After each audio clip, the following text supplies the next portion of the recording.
Hello students, तो sequence and series के इस 5th पार्ट में हम लोग सीखेंगे कि अर्थमेटिक प्रोग्रेशन में अगर हमारे पास कोई सीरीज दी गई हो तो हमें उसका सम कैसे पता कर सकते हैं।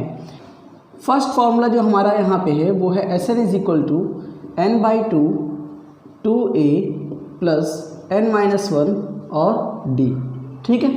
और सेकंड जो हमारा फार्मूला यहाँ पे मेन चलेगा वो चलेगा S N is equal to n/2 a plus l, ठीक। यहाँ पर नोटेशन के लिए अगर हम देखें तो a हमारा जो है वो सीरीज़ के फर्स्ट टर्म को डिनोट करता है, ठीक है। n जो है वो नंबर ऑफ टर्म को डिनोट करता है कि इस सीरीज़ में कितनी टर्म्स हैं, ठीक है। d हमारा कॉमन डिफरेंस को रिप्रेजेंट कर रहा है, ठीक है। उसके बाद l का मतलब हो गया लास्ट टर्म, जैसा कि हम लोगों ने पहले भी सीखा है, ठीक है। और Sn का मतलब हो गया कि सम ऑफ n टर्म्स, ठीक है, सम ऑफ n टर्म्स, ये हमारा Sn हो गया। तो मेनली हमारे पास यहाँ पे यही दो ही फॉर्मूले चलेंगे, ठीक है। अगर आप लोगों को अर्थमेटिक प्रोग्रेशन के बाकी सभी फॉर्मूलों के बारे में जानकारी चाहिए तो आप लोग सीक्वेंस एंड सीरीज का पार्ट 2 देखना बिल्कुल मत भूलिएगा, ठीक है। तो इसी के साथ हम लोग अपनी एक्सरसाइज की तरफ बढ़ते हैं, विच इज़ 17.3।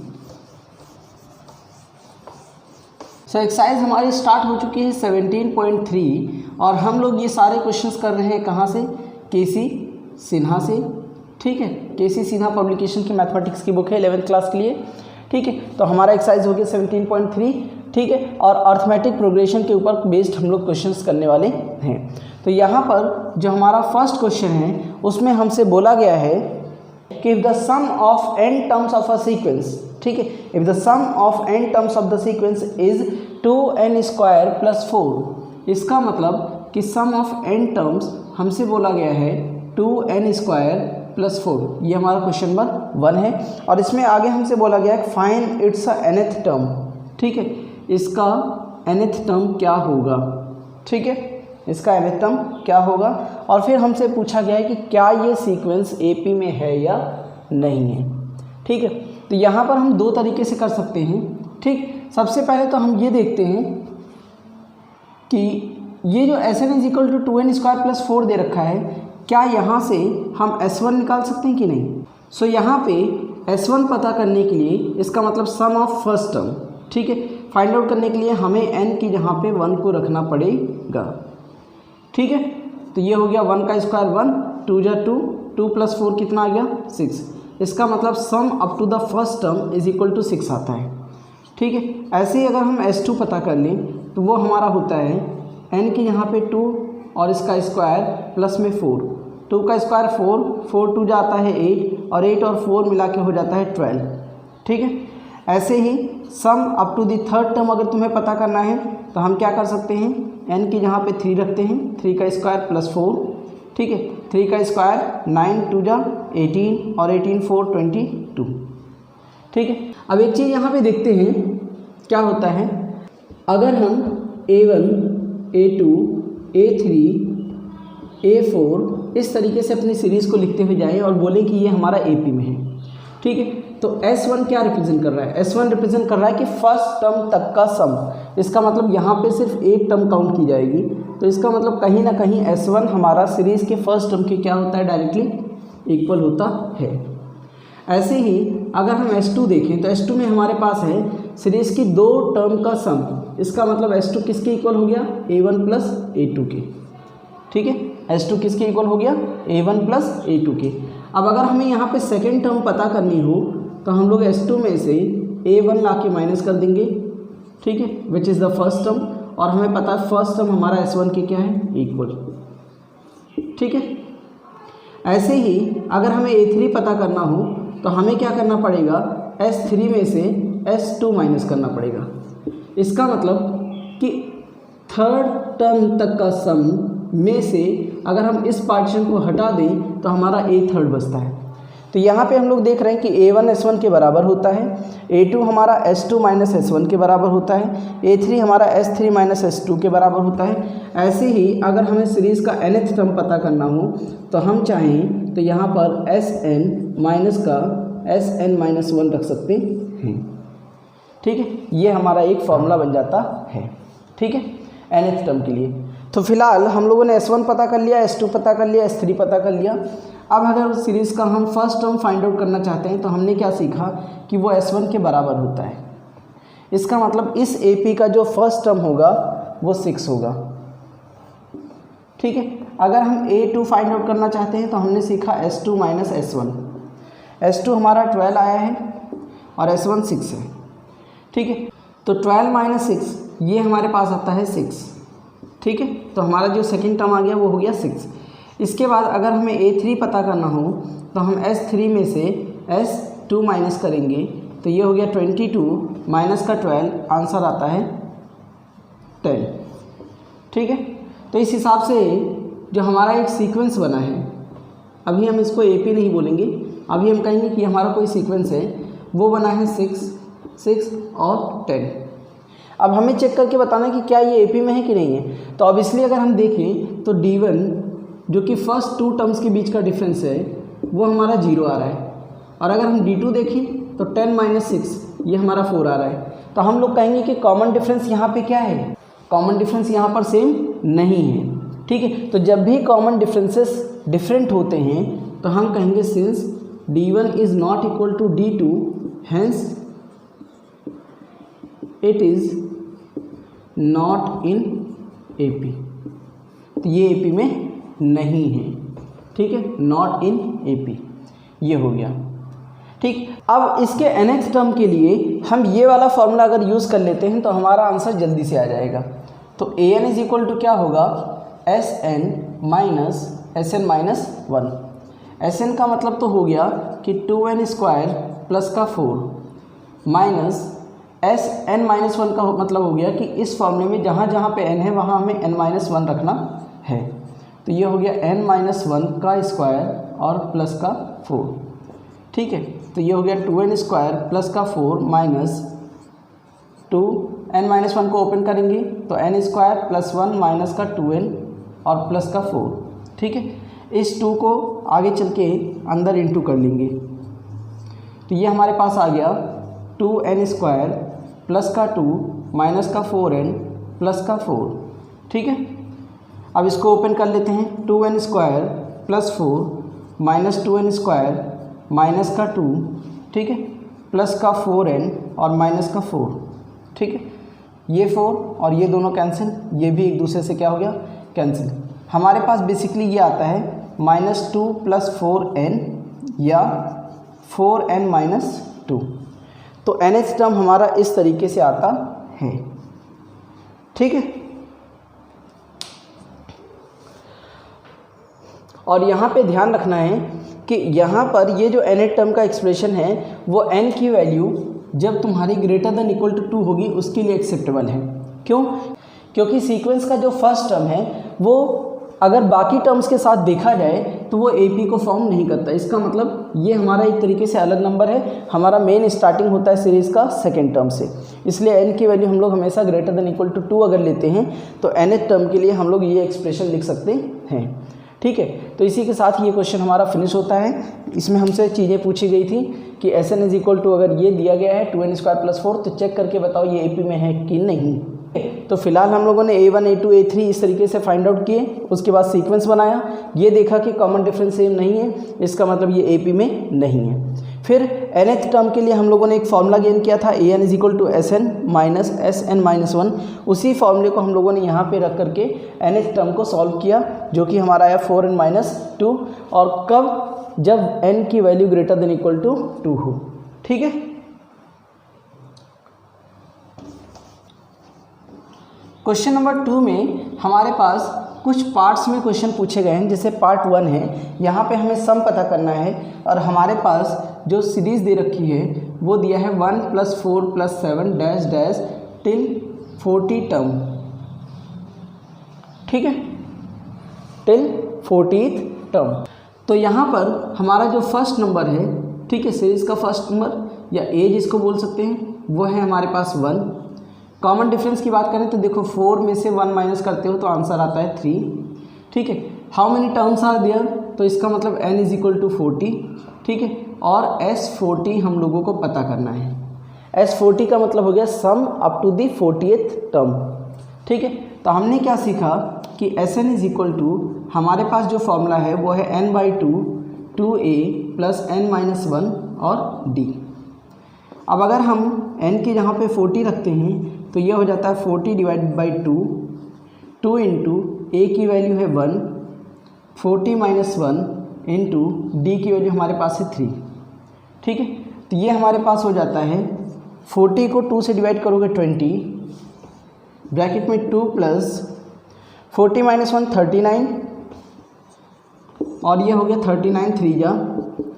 ठीक है, तो 2 प्लस 39 को 3 से इंटू करते हैं तो 117 आता है। ये हो गया 20 इंटू 117 और 2 को ऐड करेंगे तो 119। ठीक है, अब 119 को हमें 20 से मल्टीप्लाई करना है तो हम क्या करेंगे, 0 को सबसे पहले लास्ट में लिख देते हैं और 119 का डबल कर देते हैं तो हमारे पास आता है 238। इसका मतलब कि इस पार्ट का जो आंसर आया मतलब S40 तक का सम वो हमारे पास है 2380। ठीक है, अब बढ़ते हैं अपने सेकेंड पार्ट की तरफ।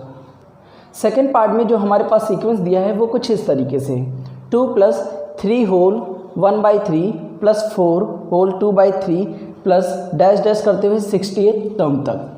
ठीक है, तो इसको अगर हम, ये हमारा एक्सप्रेशन है, इसको अगर इम्प्रॉपर में कन्वर्ट करके लिखें तो देखो क्या होता है, 3 3 जा 9 और 1 कितना हो गया 10 डिवाइड बाई 3। ठीक है, एक चीज़ ध्यान रखना, कभी भी अगर हमें जैसे 11 लिखा है यहाँ 3/7 लिखा है, ये मिक्स फ्रैक्शन है, इसको अगर हमें इम्प्रॉपर में कन्वर्ट करना तो हम क्या करते हैं, डिनोमिनेटर को इस होल नंबर से मल्टीप्लाई करते हैं, इसका मतलब 7 इंटू 11 और फिर न्यूमरेटर को इसमें ऐड कर देते हैं और नीचे जो डिनोमिनेटर था वही का वही लिखा रहता है। ठीक है, तो इस तरीके से इसका कन्वर्जन होता है।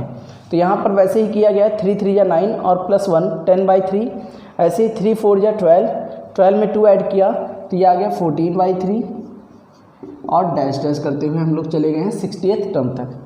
तो यहाँ पर अगर हमारा फर्स्ट टर्म देखा जाए, जिसको हम a या a1 कुछ भी बोल सकते हैं, वो है हमारे पास 2। कॉमन डिफरेंस अगर देखना चाहें तो चाहे तो इन दोनों का डिफरेंस निकाल लें, चाहे इन दोनों का। हम लोग क्या करते हैं, यहाँ से देख लेते हैं, क्यों, क्योंकि यहाँ पे ऑलरेडी डिनोमिनेटर सेम है। तो 14/3 माइनस में 10/3 अगर करते हैं तो 14 में से 10 गया 4/3।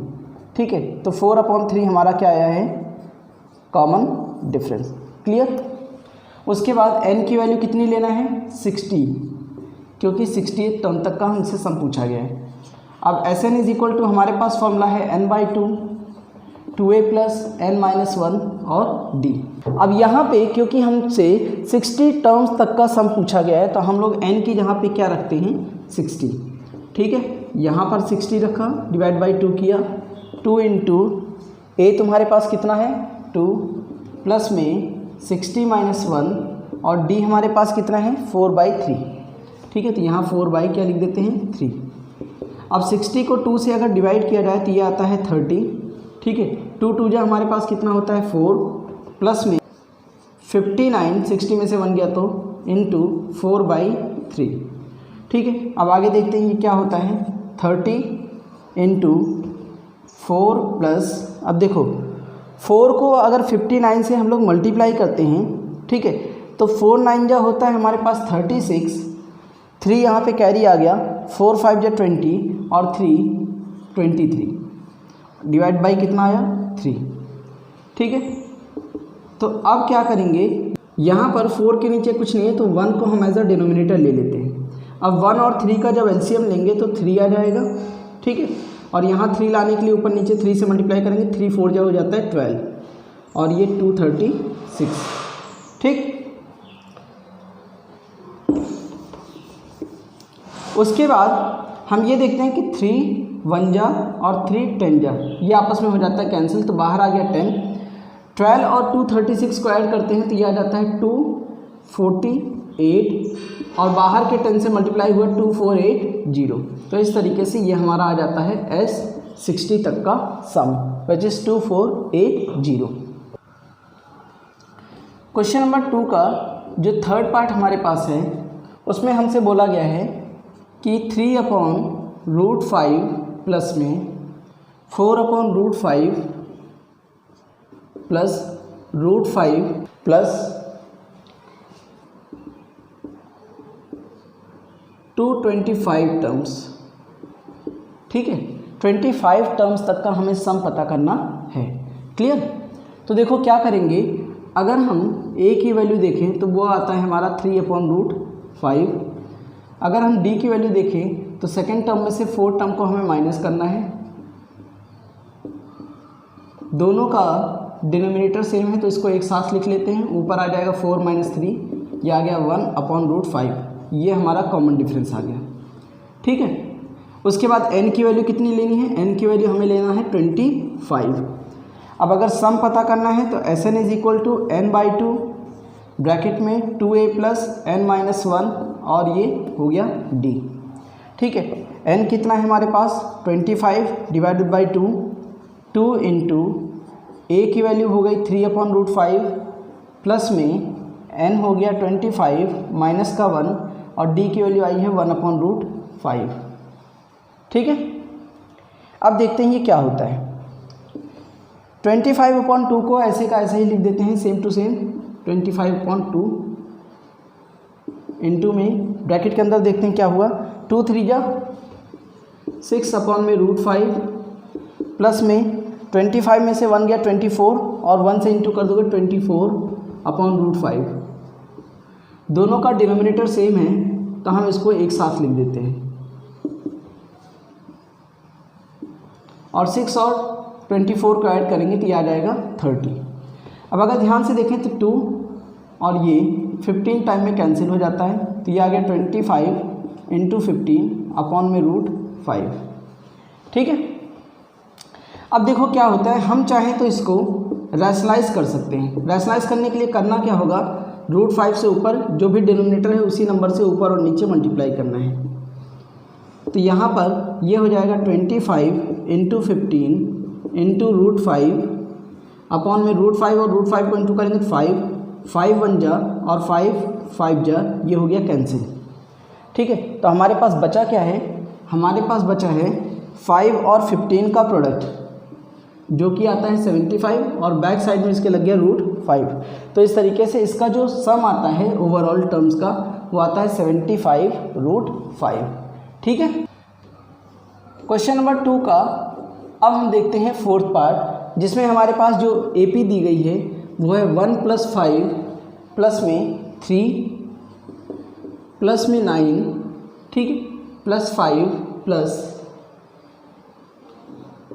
13 प्लस डैश डैश करते हुए हम चले जाएं तो हमारे पास टोटल आ जाता है 20 टर्म्स। ठीक, अब देखते हैं यहाँ पे क्या होता है।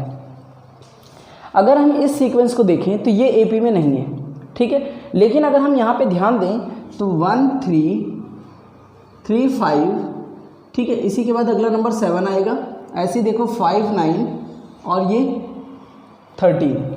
मतलब इनको अगर हम सेपरेट कर लें तो हमारे पास 2 AP तैयार हो रही है। एक है 1 + 3 + 9 + 7 इस तरीके से, ठीक है, और फिर दूसरी हमारे पास है 5 + 9 + 13 कुछ इस तरीके से। अच्छा, एक चीज़ ध्यान रखना कि अगर लास्ट में हमारे पास इवन नंबर ऑफ टर्म होती हैं, जैसे 20 टर्म्स हैं, 30 टर्म्स हैं या 40 टर्म्स हैं, ठीक है, और हमें उससे 2 सेपरेट AP को तैयार करना हो तो हमारा हाफ टर्म इधर आ जाएगा और हाफ इधर चले जाएंगे। इसका मतलब इस 20 में से 10 टर्म तो इस AP के लिए हो जाएगा और 10 टर्म्स यहाँ के लिए। तो इसका मतलब हम यहाँ पे बोल सकते हैं कि दिस इज़ 10 टर्म्स और ये भी 10 टर्म्स। अब देखेंगे तो इस AP का 10 और उस AP के 10 टर्म्स दोनों मिलाकर के ओवरऑल 20 टर्म्स हमारे कंप्लीट होते हैं। अब अगर यहाँ पे देखा जाए तो इसके लिए हम सम का अलग फॉर्मूला चलाएंगे, इसके लिए अलग चलाएंगे, ठीक है। जैसे यहाँ पर Sn = हमने एक चीज़ सीखा है क्या, n/2 2a + n-1 d, ठीक है। यहाँ पर हमारा a जो है वो है 1, d क्या है 3 - 1 2, ठीक है, n की वैल्यू 10, यहाँ पर a क्या है 5, d क्या है 9 - 5 करेंगे तो 4 आता है और n की वैल्यू 10, ठीक है।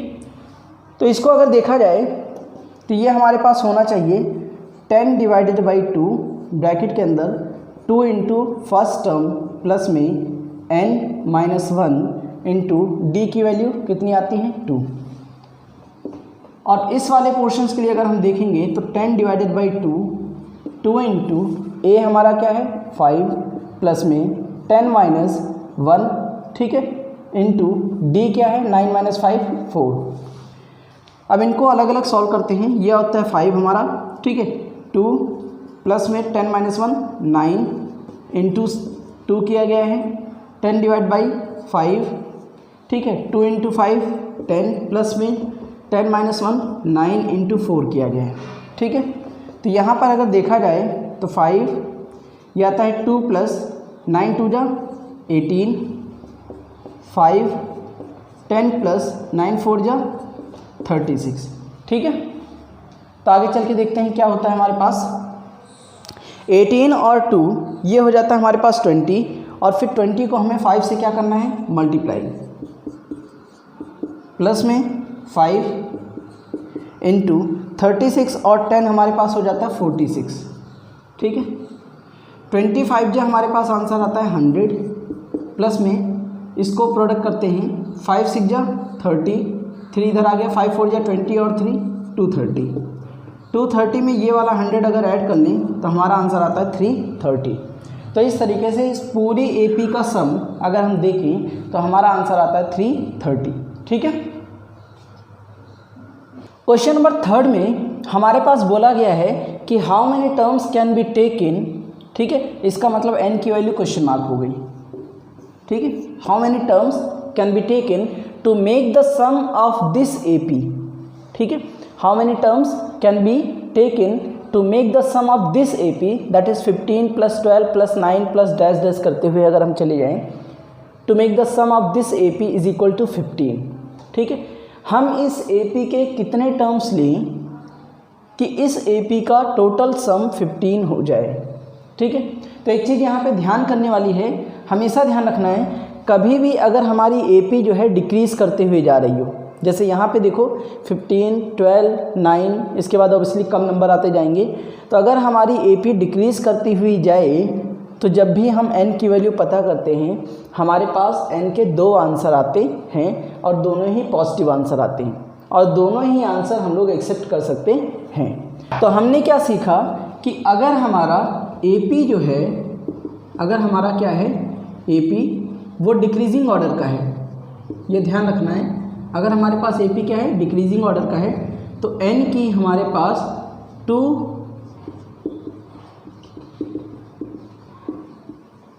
पॉजिटिव वैल्यू होती हैं, ठीक है। n की हमारे पास कितनी वैल्यू होती है 2 पॉजिटिव वैल्यू होती हैं, और दोनों को ही हम एक्सेप्ट करते हैं, ठीक है। दोनों वैल्यू हमारी एक्सेप्टेबल होती हैं, बट ध्यान रखना, ठीक है, अगर हमारी एपी ऐसा बोला जाए कि ये नेचुरल नंबर है, क्या है नेचुरल नंबर, होल नंबर, या बोला गया कि sum number of article are put in this order, कि पहली लाइन में मान लो 15 आर्टिकल रखे गए, दूसरे में 12, तीसरे में 9, ऐसे ऐसे करके रखे गए, ठीक है। तो कुछ चीज़ें ऐसी होती हैं जिनकी काउंटिंग हम नेगेटिव कभी नहीं कर सकते, जैसे नेचुरल नंबर कभी भी नेगेटिव नहीं होगा, होल नंबर कभी भी नेगेटिव नहीं होगा, ठीक है। नंबर ऑफ आर्टिकल अगर हमें कहीं पे काउंट करने हैं तो वो भी कभी नेगेटिव नहीं होंगे। तो ऐसे केसेस में ध्यान रखना n की हम लोग जो लीस्ट वैल्यू आती है, ठीक है, आएंगी तो 2 वैल्यू, ठीक है, इसी केस में, लेकिन उस केस में हम लोग n की लीस्ट वैल्यू को एक्सेप्ट करते हैं, ठीक है। अब ये क्यों करेंगे, इसके बिहाफ पे जब हम लोग ये क्वेश्चंस को करेंगे तो वहाँ पे ये मोरओवर सभी लोगों के दिमाग में क्लियर हो जाएगा कि हम लोग n की वैल्यू को लिस्ट क्यों लेते हैं, ठीक है। तो फिलहाल ध्यान रखना है, अगर ये सिंपल नंबर हैं तो n की दोनों वैल्यू एक्सेप्ट होंगी, लेकिन अगर बता रखा हो कि ये कुछ आर्टिकल्स रखे गए हैं या उनकी क्वांटिटी है, या मान लो कुछ पैसे का ऑर्डर है या नेचुरल नंबर का ऑर्डर है, ऐसा कुछ है, तो हमारे पास n की लीस्ट वैल्यू ही हमेशा एक्सेप्ट की जाएगी, ठीक है।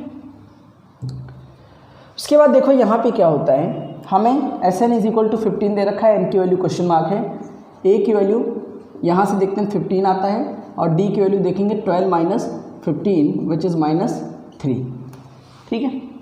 अब Sn का हम लोग फॉर्मूला लिखते हैं n/2 2a प्लस n-1 और d, ठीक है। Sn हमारे पास कितना दे रखा है 15, n की वैल्यू पता करना है, 2 इंटू a की वैल्यू है 15 प्लस n क्वेश्चन मार्क है, और डी की वैल्यू -3। इस 2 को इधर लेके जाएंगे तो ये हो जाएगा 15 के साथ मल्टीप्लाई होकर 30 में कन्वर्ट हो जाएगा। n 15 टू जा कितना होता है 30, माइनस के 3 को प्लस n से इंटू करेंगे तो -3n आएगा, और -3 और -1 आपस में इंटू करेंगे तो माइनस प्लस हो जाता है और 3 बन जा 3। ठीक है, तो यहाँ पर देखते हैं तो 30 में से 3 अगर ऐड किया जाए तो 33 और ये -3n, यहाँ आ गया 30। अब हम क्या करेंगे, इस n को अंदर में मल्टीप्लाई कर लेते हैं।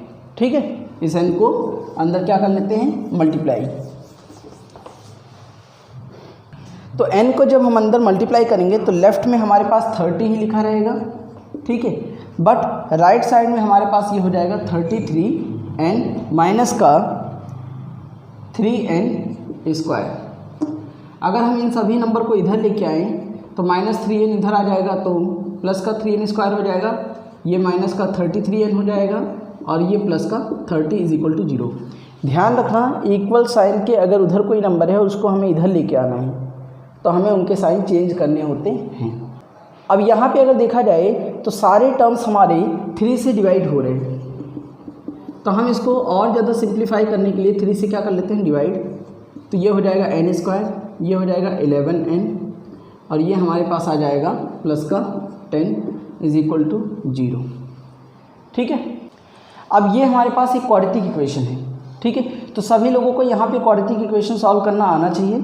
ठीक है, तो देखते हैं यहाँ पे हमारे पास जो फिलहाल के लिए 2 फैक्टर बनेंगे वो होंगे, एक तो हमारे पास होगा -10 और एक होगा -1। ये 2 हमारे फैक्टर हैं। तो हम क्या करेंगे, इस मिडिल टर्म को हटा करके उसके यहाँ ये नए फैक्टर लिखेंगे, n² माइनस का 10n माइनस का 1n प्लस में 10 = 0। इन दोनों में से n हमारे पास कॉमन आ जाता है, अंदर बचेगा 1n माइनस का 10, यहाँ से माइनस का 1 कॉमन कर लेंगे तो ये हो जाएगा n माइनस का 10 = 0। तो एक फैक्टर तो हो गया n-10, दूसरा फैक्टर हो गया n-1 = 0। ठीक है, अब अगर हम लोग n-10 को 0 के इक्वेट करें तो n की वैल्यू आती है 10, और अगर हम लोग n-1 को 0 के इक्वेट करें तो n की वैल्यू आती है 1। तो हमने पहले ही कहा था अगर हमारे पास डिक्रीजिंग ऑर्डर में AP होगी तो हमारे पास n की 2 पॉजिटिव वैल्यू आएंगी और दोनों ही एक्सेप्टेबल होंगी। ठीक है, ये कहता है कि अगर हम एक टर्म लें तो हमारा सम 15 होता है, और यहाँ पे देखो अगर सिर्फ हम इस एक टर्म को लेते हैं तो हमारा टोटल सम 15 ही आता है। और ये कह रहा है कि अगर 10 टर्म्स लेते हैं तो भी हमारा सम 15 आता है। तो वो कैसे हो सकता है, ये देखो, मान लो कि ये 1 टर्म जिसका सम 15 है। ठीक है, अब अगर इसके बाद हम टर्म्स को कंटिन्यू करते जाएं कहाँ तक, 10th टर्म तक, तो क्या होगा, इस पूरी लाइन में कुछ हमारे पास पॉजिटिव वैल्यू आएंगी और कुछ हमारे पास नेगेटिव वैल्यू आएंगी, और दोनों का जो अमाउंट होगा वो सेम होगा। जैसे मान लो सभी पॉजिटिव नंबर्स को ऐड करने पे सपोज +7 आता है, तो सारे नेगेटिव नंबर्स को ऐड करने पे -7 आएगा, और ये दोनों एक दूसरे से कैंसिल होकर 0 हो जाएगा। इसका मतलब कि जो लीस्ट वैल्यू है, एक तो तुम्हें वो सम प्रोवाइड करता है जितना तुम्हें चाहिए, 15 चाहिए 15। ठीक है, दूसरा अगर हम बड़ी वाली वैल्यू को ले लें, जैसे n = यहाँ 10 बोला गया है, इसका मतलब कि आगे के लिए क्या होगा, कुछ पॉजिटिव नंबर और कुछ नेगेटिव नंबर्स मिल करके एक दूसरे के सम को 0 कर देते हैं। तो अगर हम यहाँ तक का भी सम लेते हैं तो होगा क्या, ये 15 प्लस में इधर का 0 = 15। इसका मतलब कि अगर हम एक टर्म लेते हैं तो भी हमारा सम 15 आएगा, और अगर हम 10th टर्म तक पूरा लेते हैं तो भी हमारा सम 15 ही आता है। ठीक है, ये ध्यान रखना है। क्वेश्चन नंबर 4 का जो हमारा फर्स्ट पार्ट है उसमें हमसे पूछा गया है, find the sum of all odd numbers which are lying between 100 and 200। एक वर्ड ध्यान रखना, अगर बिटवीन वर्ड लिखा गया है तो बिटवीन के बाद जो हमें एक पर्टिकुलर रेंज दे रखे कि 100 और 200, ठीक है, तो हमें हमेशा इनके बीच के ही नंबर लेने हैं। हम लोग 100 को कभी भी नहीं ले सकते और 200 को कभी भी नहीं ले सकते। और समटाइम्स यहाँ पे लिखा होता है कि लाइन फ्रॉम 100 to 200, तो जब फ्रॉम वर्ड लगा रहेगा तो हम लोग इन वाले टर्म्स को भी एक्सेप्ट कर सकते हैं। ठीक है, अगर वो कंडीशंस को फॉलो कर रहे हैं। फिलहाल इन्होंने बोला है कि लाइंग बिटवीन 100 एंड 200, इसका मतलब ये दोनों नंबर नहीं लिए जाएंगे, इनके हमेशा बीच के ही नंबर लेने हैं। ठीक है, तो हम यहाँ पे अगर AP को देखें कि हमारी AP क्या प्रिपेयर होने वाली है, तो 100 के बाद जो हमारा ऑड नंबर आता है वो है 101, इसके बाद हमारा अगला नंबर है 103। ऐसे ऐसे करते हुए चले जाएं तो हमारे पास लास्ट जो ऑड नंबर आता है वो है 199। ठीक है, तो हमारे पास यहाँ पे A है विच इज़ 101, D है कॉमन डिफरेंस, इसमें से माइनस करेंगे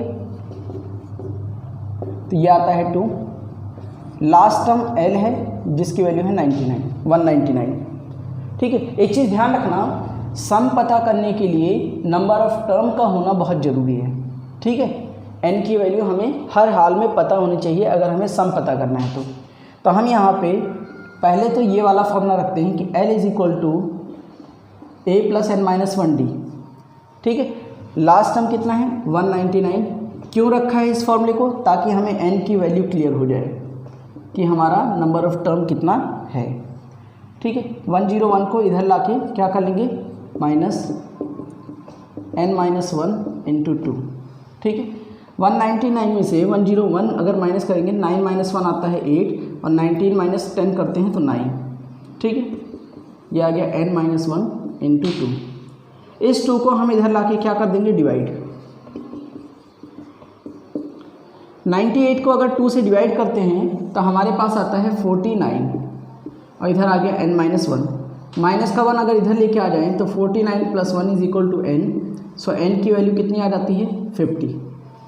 ठीक है, इसका मतलब कि यहाँ पर हमारे पास टोटल 50 और नंबर्स होंगे। अब अगर हमें सम पता करना है तो हम लोग n/2, क्योंकि यहाँ पे लास्ट टर्म हम लोगों को पता है तो हम लोग चाहें तो a प्लस l का फार्मूला रख सकते हैं। n हमारा हो गया 50 डिवाइड बाई 2, a है हमारा 101 और ये हो गया 199। 50 को 2 से डिवाइड करेंगे 25 आता है, 101 को 199 में ऐड करते हैं 300 आता है। 25 को 300 से मल्टीप्लाई करेंगे, 25 3 या 75, तो हमारा जो टोटल सम निकल के आता है यहाँ पे वो आता है 7500। ठीक है,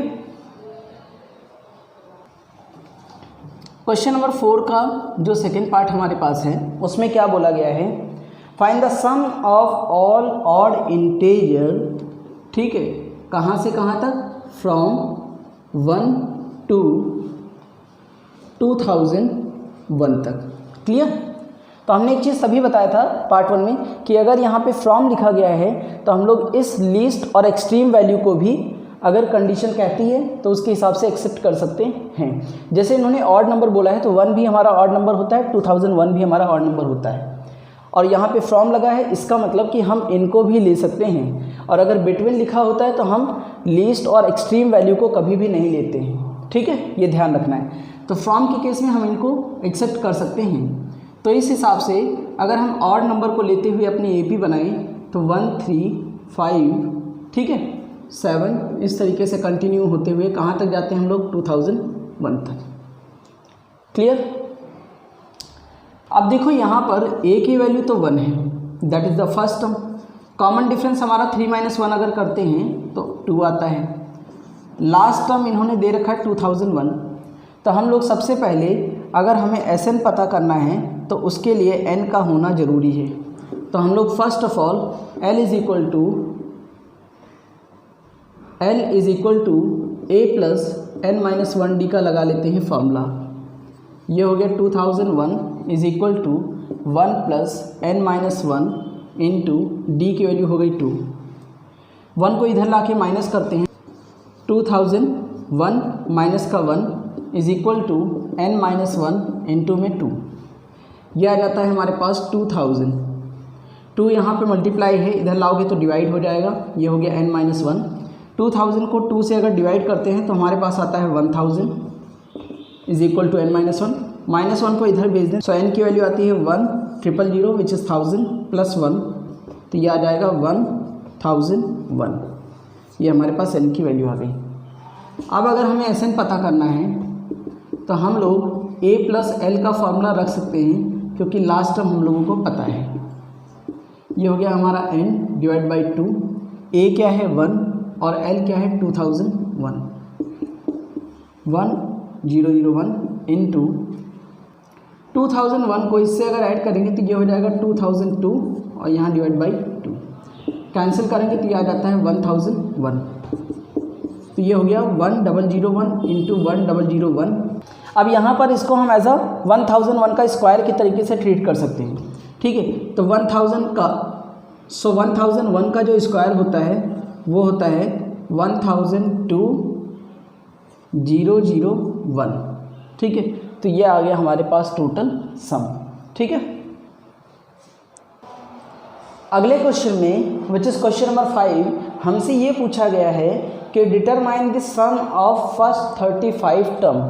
इसका मतलब S35, ठीक है, ये हमसे क्वेश्चन मार्क किया गया है, ठीक है। S35 determine the sum of first 35 terms of an AP if the second term is 2, इसका मतलब सेकेंड टर्म दे रखा है, and the seventh term is 22 और सेवन्थ टर्म दे रखा है 22। तो देखो S35 पता करना है, इसका मतलब n की वैल्यू तो यहाँ ऑलरेडी हमें पता है 35, a और d की वैल्यू हमें फाइंड आउट होनी चाहिए, तभी हम Sn पता कर सकते हैं। तो यहाँ से हम सबसे पहले जो हमें गिवन है यहाँ से हम इक्वेशन बनाएंगे। क्या बनाएंगे इक्वेशन? सेकेंड टर्म को हम लोग लिख सकते हैं a plus D is equal to 2, तो ये हमारी बन गई पहली इक्वेशन। सेवन्थ टर्म को हम लोग लिख सकते हैं a प्लस 6d। ध्यान रखना, जो भी टर्म हमें पता करना होता है d के साथ का नंबर उससे एक कम होता है। तो सेवन्थ टर्म पता करना है तो a plus 6d, second term पता करना है तो a प्लस 1d। तो ये हमारे पास हो गया 22, इक्वेशन 2। अब अगर इन दोनों इक्वेशंस को हम सॉल्व करना चाहते हैं तो एलिमिनेशन मेथड लगाएंगे। एलिमिनेशन मेथड में क्या होगा कि नीचे की लाइन के साइन चेंज कर देंगे, तो प्लस का a और माइनस का a एक दूसरे से कैंसिल हो गया, d और माइनस का 6d ये आ गया माइनस का 5d, 2 माइनस का 22 ये हो गया माइनस का 20, माइनस साइन एक दूसरे से cancel, 5d is equal to 20, so d is equal to आ गया 20 डिवाइड बाई 5, तो d की वैल्यू हमारे पास क्या आ गई 4, ठीक है। d की value that means common difference अगर 4 आ गया तो किसी भी एक इक्वेशन में अगर हम 1 में देखें तो a प्लस डी की जहाँ हम 4 रख रहे हैं इज इक्वल टू 2, तो a इज इक्वल टू 2, 4 उधर जाएगा तो माइनस का हो जाएगा, और 2 में से 4 को माइनस करेंगे -2 आता है, तो a की वैल्यू कितनी आ गई -2, ठीक है। तो d4 और a -2। अब अगर हमें सम पता करना है कहाँ तक का, S35 तक का, फॉर्मूला हम नहीं लिख रहे हैं, ये हो गया n/2, ठीक है, ब्रैकेट में 2 इंटू a कितना है -2 प्लस में 35 - 1, ठीक है, ये n-1 की पोजीशन पे हो गया, और d कितना है 4, ठीक है। फार्मूला वही लगाया n/2 2a प्लस n-1 और d। 35/2 को सेम एज लिख देते हैं, 2 और इसको इंटू करेंगे -4 आ जाता है, ठीक है। 35 में से 1 को अगर माइनस करते हैं तो आंसर आता है 34, ठीक है। और 34 को अगर हम 4 से इंटू करते हैं तो हमारे पास आंसर आता है 136, ठीक है। 136 में से अगर हम 4 को माइनस कर लें, ठीक है, तो हमारे पास बचता है 132।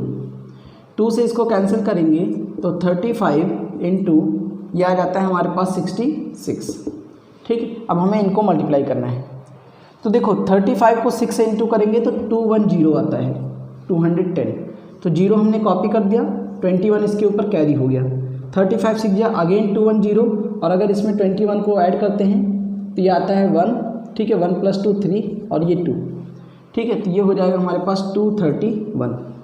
तो हमारा जो टोटल सम आया है वो आया है 2310, ठीक है। तो इस तरीके से क्वेश्चन नंबर 5 यहाँ पे कंप्लीट हो गया। सो अगला क्वेश्चन हमारा है क्वेश्चन नंबर 6, ठीक है। क्वेश्चन नंबर 6 में हमसे बोला गया है कि if the sum of p terms is equal to q, ठीक है, if the sum of p term is equal to q and the sum of q term is equal to p, then find sp plus q is equal to what। ठीक है, इसकी value हमें पता करनी है।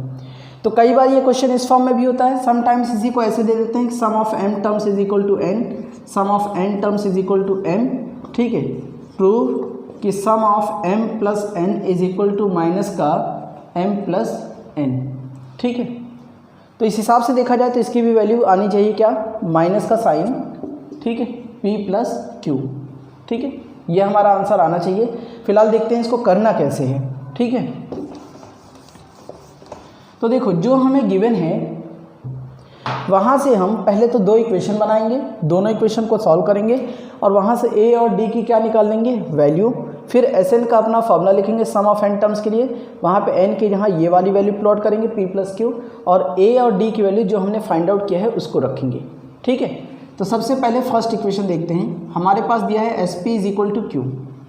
सम of p terms के लिए अगर हम फॉर्मूले में वैल्यूज़ को प्लॉट करते हैं तो ये आता है p/2 2a plus p minus 1 d।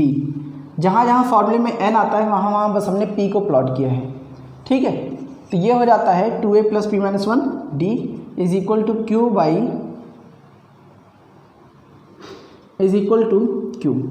अब क्या करेंगे, यहाँ से 2 को हम ले जाके मल्टीप्लाई करेंगे, p को ले जाके डिवाइड करेंगे, तो हमारे पास यही इक्वेशन आती है 2a plus p minus 1 d is equal to q, और इसके साथ 2 मल्टीप्लाई में हो गया, p डिवाइड में हो गया, बन गई हमारी इक्वेशन 1। ठीक है, अब हम क्या करते हैं, सेकेंड इक्वेशन को देखते हैं कैसे बनेगी। तो S Q is equal to दे रखा है p।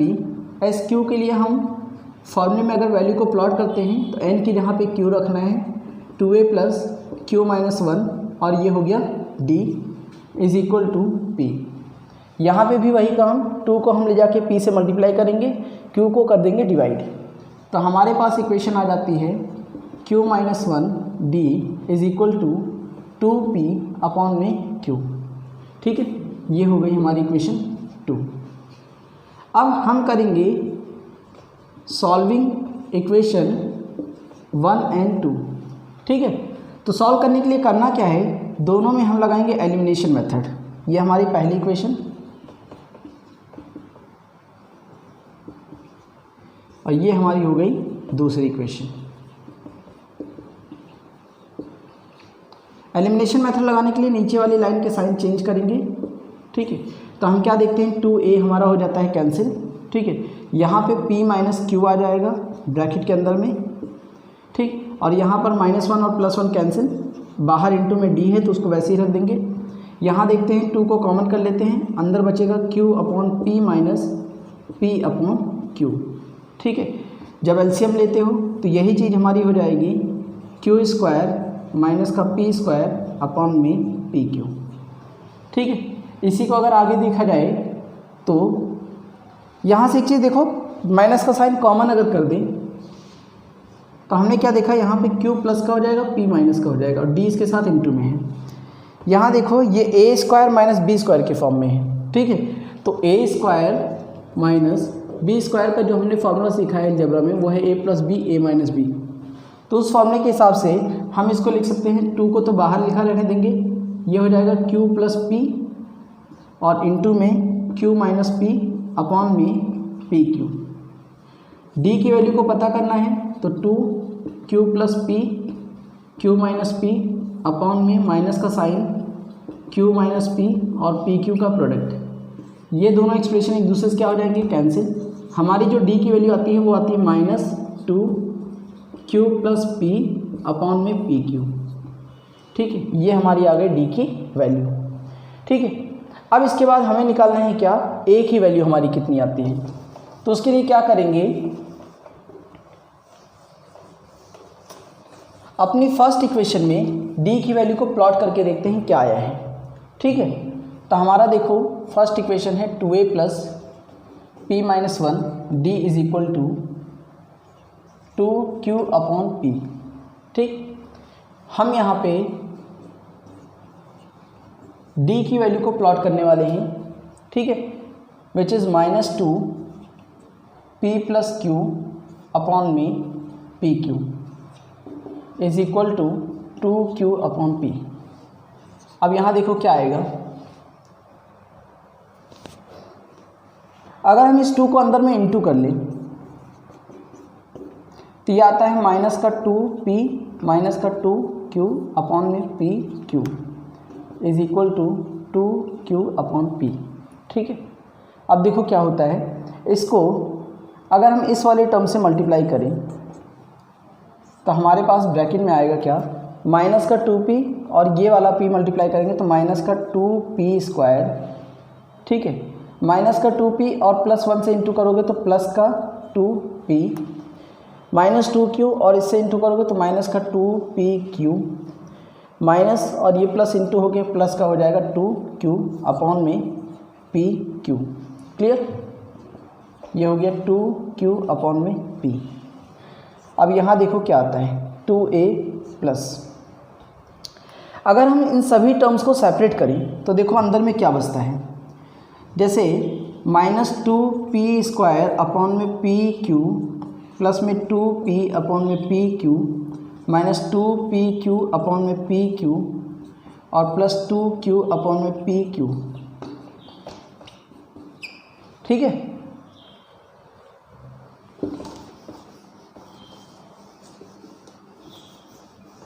ये थोड़ा सा लेंदी क्वेश्चन है। ठीक है, तो ध्यान रखे रहना, अपने सारे स्टेप कॉपी करते रहना। ये 2a ऐसे का ऐसे ही लिख देते हैं। यहाँ देखो p से p क्या हो जाएगा, कैंसिल, तो हमारे पास बचेगा माइनस का 2p अपॉन में q। उसके बाद देखो यहाँ पे क्या होता है, p से p कैंसिल, तो ये होता है प्लस का 2 अपॉन में q, फिर माइनस का साइन, p से p कैंसिल, q से q कैंसिल, तो ये हो जाएगा माइनस का 2। ठीक है, यहाँ पर देखेंगे तो q से q कैंसिल, तो ये प्लस का 2 अपॉन में p। ठीक है, is equal to 2q upon में p। ठीक है, इन सभी नंबर को हम उधर लेके जाते हैं तो देखो 2a की वैल्यू क्या आती है, ये आती है 2q अपॉन p। ठीक है, ये माइनस से उधर जाएगा तो प्लस हो जाएगा 2p अपॉन में q माइनस 2 अपॉन q। ठीक है, प्लस का 2 और ये हो गया माइनस का 2 अपॉन p। इसको हम इक्वेशन 3 बोल देते हैं। ठीक है, यहाँ से हमने सीधा सीधा 2a की वैल्यू को निकाल लिया है। अब देखो क्या है कि हमें एस p प्लस क्यू पता करना है, तो इसके लिए फॉर्मूला होना चाहिए p plus Q divided by 2 bracket के अंदर 2a प्लस n-1 की जगह हम क्या रखेंगे p प्लस क्यू, ये तो हमारा हो गया n माइनस का 1 और d। ठीक है, अब a या इनडायरेक्टली 2a की वैल्यू हम यहाँ से रख लेंगे, d की वैल्यू को हम वहाँ से रख लेते हैं। ठीक है, तो यही चीज़ हमारे पास क्या आता है, थोड़ा सा इसको इरेज करते हैं फिर देखते हैं।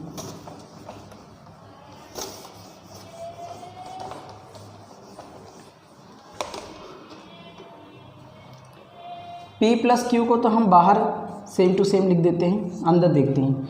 2a की जगह हम ये वाली वैल्यू को प्लॉट करते हैं, दैट इज़ 2q अपॉन में p प्लस 2p अपॉन में q माइनस 2 अपॉन में q प्लस का 2 माइनस का 2 अपॉन p। ठीक है, प्लस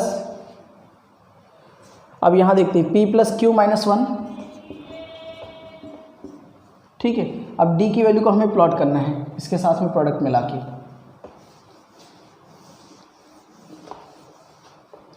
तो देखो हमारे पास d की जो वैल्यू थी वो थी -2 q प्लस p अपॉन में पी क्यू। ठीक है, ये हो गया हमारे पास p प्लस q अपॉन 2। ठीक, 2q अपॉन में p 2p अपॉन में q माइनस का 2 अपॉन में q प्लस का 2 माइनस का 2 अपॉन p। अब यहाँ पे मल्टीप्लाई करके देखते हैं हमारे पास क्या आया है। ठीक है, तो ये हो गया p प्लस क्यू माइनस का 1 एक ब्रैकेट में माइनस का 2q प्लस का p माइनस का p दूसरे ब्रैकेट में अपॉन में pq। ठीक है, p plus Q upon 2q upon p plus में 2p अपॉन q माइनस का 2 अपॉन q प्लस का 2 और इतना हो गया। अब देखो P से अगर हम इसको इंटू करें तो ये आ जाता है माइनस का 2PQ और ये माइनस का साइन। P को अगर हम यहाँ से इंटू करें तो ये आ जाता है माइनस का P स्क्वायर। Q को अगर इंटू करते हैं तो माइनस का 2Q स्क्वायर। Q को इधर से इंटू करेंगे तो माइनस का PQ, ठीक है। -1 को इधर से इंटू करते हैं तो प्लस का 2Q, -1 को इधर से इंटू करोगे तो प्लस का P अपॉन में PQ, ठीक है। अब यहाँ पे भी वही काम करना है, इन सारे टर्म्स के साथ में जो डिनोमिनेटर है उसको सेपरेट करना है।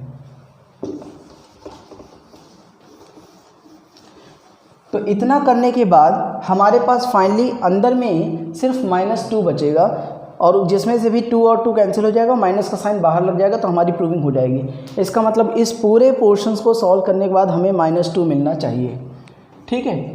तो P + Q2 बाहर आ गया, 2Q upon P, 2P upon Q, minus का 2 अपॉन Q, प्लस का 2, माइनस का 2 अपॉन P। अब देखो -2PQ अपॉन PQ करेंगे तो PQ कैंसिल, सिर्फ माइनस का 2 बचेगा, ठीक है। -P² अपॉन PQ करेंगे तो एक P से एक P कैंसिल हो जाएगा, तो हमारे पास यहाँ पे बचेगा माइनस का P अपॉन Q, ठीक है। उसके बाद अगर ध्यान दें तो माइनस का 2Q² अपॉन PQ, एक Q से एक Q कैंसिल हो जाएगा, ये बचेगा माइनस का 2Q अपॉन में P, ठीक है। सॉरी, यहाँ पे जो है ये 2 दोनों नंबरों के साथ इंटू होता, ठीक है। थोड़ी सी गलती हो गई, ये माइनस का 2P होगा और यहाँ पर भी माइनस का 2P होगा, ठीक है। उसके बाद ये जो हमारा टर्म है यहाँ पर ये भी माइनस का 2P² होगा, ठीक है। और यहाँ पर भी 2 होगा और बाकी सारी चीज़ें ठीक है, ठीक है। ये हमारे पास प्लस का होगा, क्लियर। तो -2PQ अपॉन PQ, PQ हो गया कैंसिल, -2 बचा, -2P² अपॉन PQ, एक P से एक P कैंसिल हो गया, -2 अपॉन में Q और उसके साथ मल्टीप्लाई में P है, ठीक है। 2Q² अपॉन PQ, एक Q से एक Q कैंसिल हो जाएगा, 2Q अपॉन P बच रहा है, ठीक है। ये भी -2PQ अपॉन PQ, ये एक दूसरे से कैंसिल हो जाएंगे, तो यहाँ पे बचेगा माइनस का 2, ठीक है। इन दोनों को डिवाइड करके देखते हैं, Q से Q कैंसिल, प्लस का 2 अपॉन P, ठीक। और यहाँ पर P से P हो जाएगा कैंसिल, ये हो जाएगा प्लस का 2 अपॉन Q। अब यहाँ पे देखो चीज़ें कैंसिल होंगी, 2Q अपॉन P और माइनस का 2Q अपॉन P, ये दोनों एक दूसरे से कैंसिल, 2P अपॉन Q, ठीक है, माइनस का 2P अपॉन Q, ये भी कैंसिल, माइनस का 2 अपॉन Q और प्लस का 2 अपॉन Q, ये दोनों भी कैंसिल, ये दोनों भी कैंसिल, ठीक है। प्लस का 2 और यहाँ पे एक आ रहा होगा, ये माइनस का 2 और एक -2 हमारा बच गया, तो हमारे पास क्या बचा है यहाँ पर माइनस का 2 से 2 क्या हो जाएगा कैंसिल और बाहर माइनस का साइन बच जाएगा, अंदर में P + Q। तो इस तरीके से हमारा जो है ये एक तरीके से प्रूव भी हो जाता है, फाइंड आउट भी हो जाता है, ठीक है। अब इसके बाद हमारा है question number 7। So question number 7 में हमसे पूछा गया है कि अगर हमारे पास ये एक AP हो, ठीक है, so how many terms can be taken here so that the resultant some becomes -25, ठीक है। इस AP की कितनी टर्म्स ली जाए कि टोटल सम माइनस का 25 आ जाए, ठीक। तो यहाँ पर अगर हम AP में देखें तो हमारा जो A है वो है माइनस का 6, अगर हम D को फाइंड आउट करना चाहें तो माइनस का 11/2 और माइनस का साइन और फिर ये हमारा A1 हो गया, इसको हम माइनस का 5.5 लिख सकते हैं और ये माइनस माइनस क्या हो गया प्लस। 6 में से 5.5 को माइनस करेंगे 0.5 आता है, जिसको हम 5/10 भी लिख सकते हैं या हम 1/2 भी लिख सकते हैं। तो फिलहाल के लिए हमारी D की क्या आ गई वैल्यू, ठीक है। Sn दे रखा है, n की वैल्यू हमें क्या करना है फाइंड आउट करना है। तो हमें पता है Sn = n/2, 2a + n - 1 और D होता है, ठीक है। तो हम क्या करते हैं, Sn की जहाँ पे लिख लेते हैं माइनस का 25, n हमें फाइंड आउट करना है अपॉन में 2 इंटू a की वैल्यू है माइनस का 6 प्लस में n माइनस 1 और d की वैल्यू है 1/2। ठीक है, इस 2 को इधर भेजेंगे तो ये हो जाता है माइनस का 50, n 6 और 2 को मल्टीप्लाई करोगे तो माइनस का 12 आ जाएगा। ठीक है, यहाँ पर अगर हम इसको मल्टीप्लाई करें तो हाफ n माइनस का हाफ। ठीक है, सभी नंबरों का जो एलसीएम होगा वो 2 आ जाएगा, तो इसके नीचे 1 है। 2 करने के लिए इसको इसको 2 से ऊपर नीचे मल्टीप्लाई करोगे तो ये हो जाएगा माइनस का 24 प्लस का n और माइनस का 1।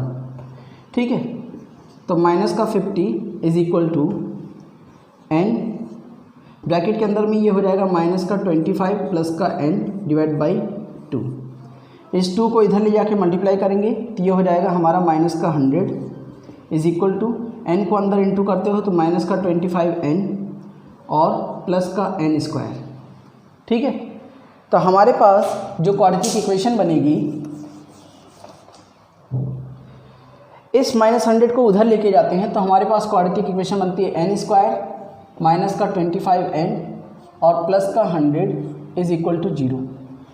अब दो नंबर जिनको इंटू करो तो 100 आए और उनका सम या डिफरेंस 25 आए, तो हमारे जो नंबर होंगे वो होंगे 20 और 5 और दोनों का साइन माइनस का होगा। तो इसको गायब करके हम मिडिल टर्म में 20 और माइनस का 5n लिख देते हैं, प्लस में 100 इज इक्वल टू 0। इन दोनों में से अगर हम n को कॉमन करें तो यहाँ पे आता है n माइनस 20 और यहाँ से माइनस के 5 को कॉमन करें तो n minus 20 is equal to 0। So n minus 20 हमारा कॉमन आ गया, यहाँ से आ गया n minus 5 is equal to 0। दो कंडीशन, अगर n माइनस 20 को 0 के इक्वेट करते हैं तो n की वैल्यू 20 आती है। ठीक है, और अगर n माइनस 5 को 0 के इक्वेट करते हैं तो n की वैल्यू 5 आती है। तो इस तरीके से यहाँ पे पॉसिबल वैल्यू ऑफ n हमारे पास दो आते हैं। एक होता है n की वैल्यू अगर 20 रखी जाए और दूसरा होता है n की वैल्यू अगर 5 रखी जाए, तो दोनों ही केस में हमें सम -25 मिलेगा। ठीक है, क्वेश्चन नंबर 8 का जो हमारा फर्स्ट पार्ट है उसमें हमारे पास एक AP दिया है, that is 1 + 6 + 11 plus dash dash plus में लास्ट टर्म x है इज इक्वल टू 148 और हमसे बोला है x की वैल्यू बताओ, दैट मीन्स लास्ट टर्म की वैल्यू क्या होगी। ठीक है, तो सबसे पहले क्या करेंगे, हम सम का फॉर्मूला रख के ये पता करेंगे कि इस AP में कितने टर्म्स हैं। ठीक है, उसके बाद nth टर्म का फॉर्मूला यूज़ करके हम x की वैल्यू को फाइंड करेंगे। ठीक है, तो यहाँ पर a की वैल्यू हो गई 1, d की वैल्यू को देखते हैं 6 - 1 कितना आता है 5। ठीक है, और सम हमारे पास कितना दे रखा है अप टू n टर्म का 148। ठीक, तो Sn is equal to n/2 2a + n-1 और ये हो गया d, ये हो गया हमारे पास 148। ठीक है, n की वैल्यू हमारे पास कितनी है,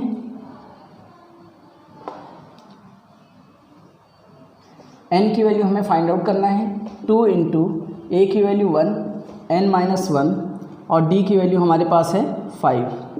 ठीक है, 2 को इधर लेके जाएंगे तो ये 148 से मल्टीप्लाई हो जाएगा। ठीक है, और 148 को अगर 2 से मल्टीप्लाई करते हैं तो हमारा आंसर आता है 296 is equal to n, bracket के अंदर 2, 5 को अंदर मल्टीप्लाई करते हैं तो 5n माइनस का 5, तो ये हो जाता है n, 2 - 5 करेंगे तो माइनस का 3 और प्लस का 5n। ठीक है, n को अंदर मल्टीप्लाई कर लेते हैं तो माइनस का 3n और प्लस का 5n स्क्वायर और ये हो गया 296। अब देखो क्या होगा, अगर हम 5n स्क्वायर को ऐसे ही लिखें और 296 को उस साइड लेके जाएंगे तो ये माइनस का 296 हो जाएगा इज इक्वल टू 0। ठीक है, अब हमें यहाँ पे फैक्टराइजेशन करके n की वैल्यू को पता करना है। ठीक है, कि n की वैल्यू क्या आएगी। ठीक, तो देखो 296 और 5 को अगर मल्टीप्लाई करें, 296 और 5 को अगर हम मल्टीप्लाई करते हैं, ठीक है, तो हमारा जो आंसर आता है वो आता है 1480। ठीक है, और बीच में लिखा गया हमारे पास b की जहाँ पे माइनस का 3। अब यहाँ पे हमें दो नंबर ऐसे चाहिए जिनका प्रोडक्ट किया जाए तो 1480 आए और जिनका सम या डिफरेंस निकाला जाए तो वो हमारे पास -3 आए। ठीक है, तो यहाँ पर हमारे पास रिक्वायर्ड नंबर हो जाएंगे 40 और 37। अगर हम इन दोनों को मल्टीप्लाई करते हैं तो 1480 आता है। ठीक है, और अगर इन दोनों का सम या डिफरेंस किया जाए तो -3n लाने के लिए हमें -40 करना पड़ेगा और +37। ठीक है, तो हम क्या करते हैं, मिडिल टर्म की यहाँ पे -40n और +37 लिखते हैं और ये हो गया 296 = 0। इन दोनों में से अगर ध्यान दिया जाए तो 5n क्या आ रहा है common, that means n minus अंदर में बच रहा है 8। ठीक है, और यहाँ पर भी अगर हम +37 कॉमन कर लें तो अंदर बचेगा n minus 8 which is equal to 0। अब इन दोनों एक्सप्रेशन से n माइनस 8 कॉमन आ रहा है और यहाँ पर हमारे पास 5n + 37 बच रहा है विच इज़ इक्वल टू 0। ठीक है, अब देखो क्या होगा, अगर हम n माइनस 8 को 0 के इक्वल करते हैं तो n की वैल्यू 8 आती है जो कि ठीक है, और 5n + 37 को 0 के इक्वल करते हैं तो n की वैल्यू -37/5 आती है। ठीक है, और n की वैल्यू कभी भी नेगेटिव नहीं हो सकती, इसका मतलब n की ये वैल्यू एक्सेप्टेबल नहीं है, तो हम लोग n की वैल्यू क्या लेके चलेंगे, 8। ठीक है, अब n की वैल्यू अगर हमारी 8 आ चुकी है तो इसका मतलब इस पूरे एपी में टोटल 8 टर्म्स हैं। ठीक है, जिसमें हमें 8th वाले प्लेस पे क्या लिखा है वही पता करना है। ठीक है, तो देखो क्या होगा, A8 हमारा होगा A + 7D के बराबर, तो ये हो गया 1 + 7 × 5। 1 + 7 5 या कितना होता है 35, तो ये कितना आ गया 36। इसका मतलब 8th टर्म कितना आया है 36। ठीक है, दैट मीन्स x की वैल्यू यहाँ पे कितनी आ गई 36। क्लियर। अब बढ़ते हैं इसके सेकंड पार्ट की तरफ। अब हम क्वेश्चन नंबर 8 के सेकंड पार्ट की तरफ बढ़ते हैं और देखते हैं वहाँ हमसे क्या पूछा गया है।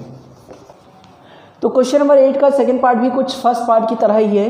ठीक है, इसमें भी हमारे पास एक एपी दे रखा है, लास्ट टर्म की जहाँ पे x लिखा है, टोटल सम बता रखा है। इसका मतलब ठीक फर्स्ट पार्ट की तरह हम इसमें पहले सम का फॉर्मूला लगाएंगे, वहाँ से n की वैल्यू निकालेंगे कि n हमारा क्या होगा, या यहाँ पे कितनी टर्म्स हैं, उसके बाद हम पता करेंगे कि x की हमारी वैल्यू क्या है। ठीक है, तो a की वैल्यू देख लेते हैं 25, d की वैल्यू -3 चलेगी।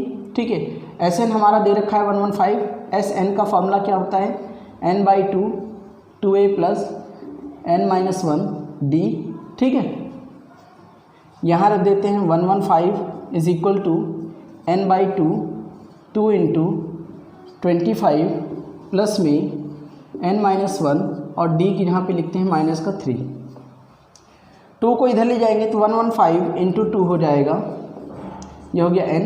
25 2 जा होता है 50, -3 को इससे इंटू करेंगे तो -3n और +3 आ जाएगा। ठीक है, ये हो गया 230, ये हो गया n। 50 और 3 ये दोनों मिलाकर के हो जाएगा तुम्हारे पास 53 -3n। ठीक है, n को अंदर मल्टीप्लाई कर दो तो 53n -3n², ये हो गया 230। अब इन दोनों नंबर को इधर लेके आएंगे तो हमारी एक क्वाड्रेटिक इक्वेशन आ जाती है। वो कुछ इस तरीके से आती है कि -3n² इधर जाएगा तो ये +3n² हो जाएगा, ये प्लस में इधर जाएगा तो माइनस का हो जाएगा, और वहाँ पर 230 हमारा प्लस का था, इज इक्वल टू क्या हो गया 0। अब देखो 230 और 3 को अगर हम मल्टीप्लाई करें तो हमारा आंसर आता है 690 और बीच में लिखा है 53। इसका मतलब कि दो नंबर जिनको इंटू किया जाए तो 690 आना चाहिए और जिनका सम हमारा 53 होना चाहिए। ऐसे कौन से नंबर पॉसिबल हैं हमारे पास, उनको देखना पड़ेगा। ठीक है, तो यहाँ पर हमारे पास जो फैक्टर आते हैं वो है 30 और 23। अगर हम इन दोनों को मल्टीप्लाई करते हैं तो 690 आता है और इन दोनों का सम किया जाए तो 53 आता है। ठीक है, अब क्योंकि हमें माइनस का 53 चाहिए तो हमें ये दोनों नंबर नेगेटिव लेने पड़ेंगे, तो माइनस माइनस प्लस हो जाता है, इस वजह से इन दोनों का आंसर आ जाता है 53। ठीक है, तो हम क्या करते हैं, अपने मिडिल टर्म को हटा करके अपने नए फैक्टर्स को लिखते हैं, दैट इज़ 30n माइनस का 23n प्लस का 230 इज इक्वल टू 0। इन दोनों में हमने 3n को कर लिया कॉमन तो ये आ गया n-10। यहाँ पर हमने 23 को कॉमन कर लिया तो ये हो गया n-10। ध्यान रखना प्लस के साइन में से अगर माइनस का साइन कॉमन कर लो तो माइनस बचता है, क्योंकि दो माइनस मिलके एक प्लस बनाते हैं। ठीक है, इज इक्वल टू कितना है यहाँ पे 0। तो n-10 का एक ब्रैकेट हमारे पास कॉमन, 3n-23 का दूसरा ब्रैकेट कॉमन। ठीक है, यहाँ से अगर हम इक्वेट करें इसको 0 के तो n की वैल्यू आती है 10, और यहाँ से अगर हम इसको 0 के इक्वेट करते हैं तो n की वैल्यू आती है +23/3। ठीक है, जिसको डिवाइड करोगे तो ये तुम्हारे पास 7.66 टाइप का वैल्यू आएगा, जो कि नॉट पॉसिबल है। तो ये वैल्यू एक्सेप्टेबल नहीं है। हम लोग क्या लेके चलेंगे, n की वैल्यू 10। ठीक है, n की वैल्यू 10 का मतलब ये हो गया कि सीरीज़ में टोटल 10 टर्म्स हैं। अब हमें 10th नंबर पे कौन सा यहाँ पे वैल्यू लिखा गया है वो फाइंड आउट करना है। ठीक है, तो हम an का फॉर्मूला लिखते हैं। n की वैल्यू क्या है 10 इज इक्वल टू 25 प्लस 10 - 1 और d की वैल्यू है -3। तो 25 प्लस 9 इंटू -3, 25 माइनस का 27, ये आ गया -2। इसका मतलब 10th नंबर पे क्या लिखा गया -2, और 10th प्लेस पे हमारे पास क्या लिखा है x, तो x की वैल्यू कितनी आ जाती है -2। इस तरीके से क्वेश्चन नंबर 8 यहाँ पे ख़त्म होता है। ठीक है, सो सीक्वेंस एंड सीरीज के नेक्स्ट पार्ट में हम लोग क्वेश्चन नंबर 9 से सॉल्व करना सीखेंगे। ठीक है, थैंक यू। एंड वीडियो को लाइक, शेयर एंड सब्सक्राइब करना बिल्कुल मत भूलिएगा, और अपने सारे कमेंट्स को कमेंट बॉक्स में जाके जल्दी से पुट करिएगा।